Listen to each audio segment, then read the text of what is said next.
আর অন্যদিকে যদি আমরা উত্তরবঙ্গের দিকে নজর রাখি, উত্তরবঙ্গেরও জেলায় জেলায় নাগাড়ে বৃষ্টি, পাহাড় সমতলে এক ধাক্কায় নামলো পারদ। টানা বৃষ্টিতে দার্জিলিং এ 15 ডিগ্রিতে তাপমাত্রা।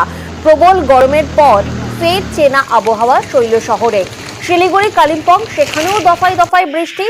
জলপাইগুড়ি, আলিপুরদুয়ারে আজ থেকে বাড়বে দুর্ভোগ। অর্থাৎ আজও কিন্তু উত্তর জুড়ে মেঘলা আকাশ, বৃষ্টিতে ভিজছে শৈল শহর। সমতলেও দিনভর বৃষ্টির পূর্বাভাস রয়েছে।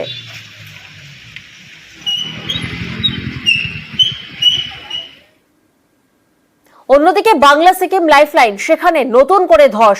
টানা বৃষ্টিতে এবার ধস মেল্লিতে। দফায় দফায় ধসের জেরে বন্ধ 10 নম্বর জাতীয় সড়ক। প্রতিনিধি পার্থ এই মুহূর্তে আমাদের সঙ্গে রয়েছেন। পার্থ, কি পরিস্থিতি? দেখো, গত দুদিন ধরে কিন্তু অবিরাম বৃষ্টি চলছে গোটা পাহাড় জুড়ে, এবং তারপরে নতুন করে ধস নামলো কালিম্পং এবং গ্যাংটকের সংযোগকারী 10 নম্বর জাতীয় সড়কের মিল্লি বাজারের কাছে। এবং তার জেরে কিন্তু কালিম্পং এর সঙ্গে গ্যাংটকের জাতীয় সড়ক, যে 10 নম্বর জাতীয় সড়ক, তার যোগাযোগ সম্পূর্ণভাবে বিচ্ছিন্ন হয়েছে।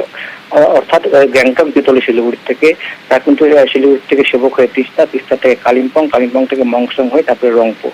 অর্থাৎ আরো অনেকটা ঘোরা পথে কিন্তু শিলিগুড়ির সঙ্গে গ্যাংটকের যোগাযোগ হলো। এবং ইতিমধ্যে কিন্তু ঘটনাস্থলে প্রচুর দপ্তরের কর্মীরা পৌঁছেছে, যাতে দ্রুত ধস সরানোর কাজ শেষ করানো যায়। কিন্তু বাদ সাধছে বৃষ্টি। সকাল থেকে অবিরাম বৃষ্টি হচ্ছে পাহাড়ে। স্বাভাবিকভাবেই কিন্তু যথেষ্ট দুর্ভোগ বাড়ছে স্থানীয় বাসিন্দাদের।